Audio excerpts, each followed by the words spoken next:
सूत जी बोलते हैं साधु भगवान के मंगलाचार पूर्वक पूजा करके ब्राह्मणों को धन देकर के निज नगर को चला। कुछ दूर जाने पर श्री सत्यदेव वैश्य को मन की बात जाने पूछा तुम्हारी नाम में क्या है।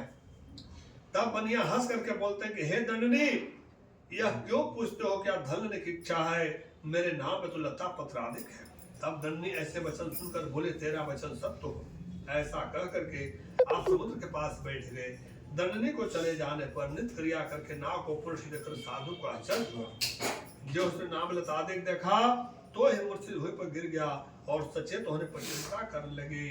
साधु से दामाद बोलते हैं कि व्यर्थ सुख क्यों करते हैं, वही दंडनी महाराज श्राप दिए हैं, वही सब कुछ कर सकते हैं, इसमें संशय नहीं है। इसलिए उन्हीं के शरण चलिए क्योंकि मनोरथ उनसे सिद्ध होगा। साधु दामाद के वचन सुन करके दंडनी के पास गए और दंडनी को प्रणाम कर भक्ति से देख करके वैसे आदर युक्त वचन बोले, जो मैंने आपसे कहा था उस अपराध को क्षमा कीजिए। यह कह करके बारंबार शोकाकुल हो गया।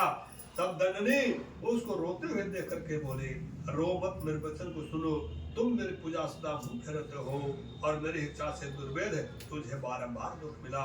भगवान का यह वचन सुन करके साधु स्तुति करने लगा। साधु बोले कि स्वामी आपकी माया से मोहित ब्रह्मा आदि देवता भी आपके बड़े अद्भुत गुण रूप को नहीं जानते, तब आपकी माया से मोहित मूर्ख मैं आपको कैसे जान सकता हूँ। अतः हमारे ऊपर आप प्रसन्न हो जाइए, मैं यथाविधि विस्तार से आपका पूजन करूंगा। मैं आप ही के शरणागत हूँ, मुझे पहले वाला सब धन दीजिए। उसके भक्ति युक्त वचन सुनो भगवान संतुष्ट हो गए, मनवांछित वर देकर वहां से अंतर ध्यान हो गए। साधु नाव का धन सब पर पुष्प पर चढ़ गया और सतदेव की कृपा से मनोरथ पूर्ण हुआ। यह बात अपने सज्जनों से कह करके यथाविधि पूजन करके और बड़ा हर्षित होकर के जब सहेज करके अपने देश को चल दिया। अपने नगर समेत साधु आकर दामाद से कहने लगे कि मेरे रथपुरी को देखी। ऐसा कह करके धन की रक्षा करने वाले दूत को वहां भेजा। वह दूत नगर में जा करके साधु के धर्म पत्नी को प्रणाम करके बोले कि ग्राम के निकट दामाद से साहूकार बहू से इष्ट मित्र धन के साथ आ गए हैं। दूत के मुख से ऐसी वचन सुन करके साधु की स्त्री बड़ी हर्षित हो गई और सत्यदेव के पूजन कर कन्या से कहने लगी कि मैं जाती हूँ, तुम भी शीघ्र व्रत को समाप्त करके चले आना। लड़की इस प्रकार वचन सुनकर जल्दी से व्रत को समाप्त कर प्रसाद को भूल से न खाकर अपने पति को देखने चली गई।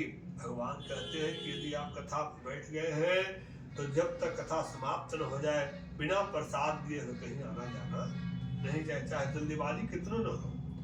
लेकिन वह लड़की कलावती बिना प्रसाद को खाए हुए और चली गई तो भगवान क्रोधित होकर के उसके पति को नाव से जल में डुबा दिए।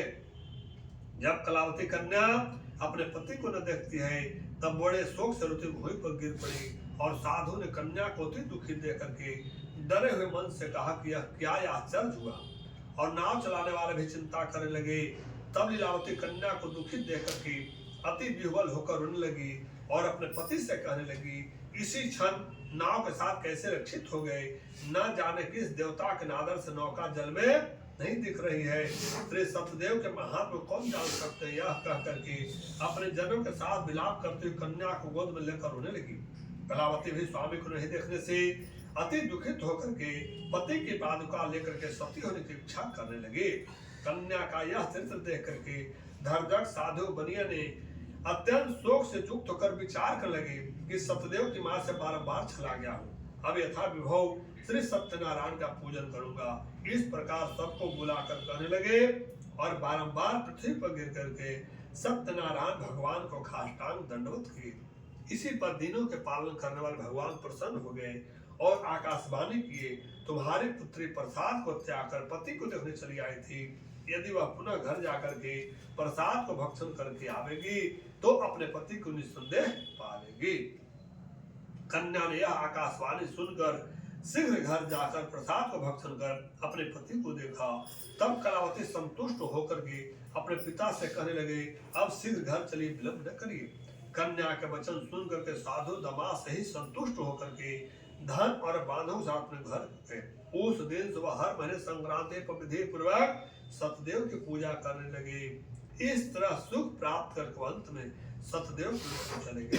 फिर सूत जी कहने लगे कि हे मुनिश्रेष्ठ और भी कथा कहते हैं, प्रेम से बोलिए। खष्टमु अध्याय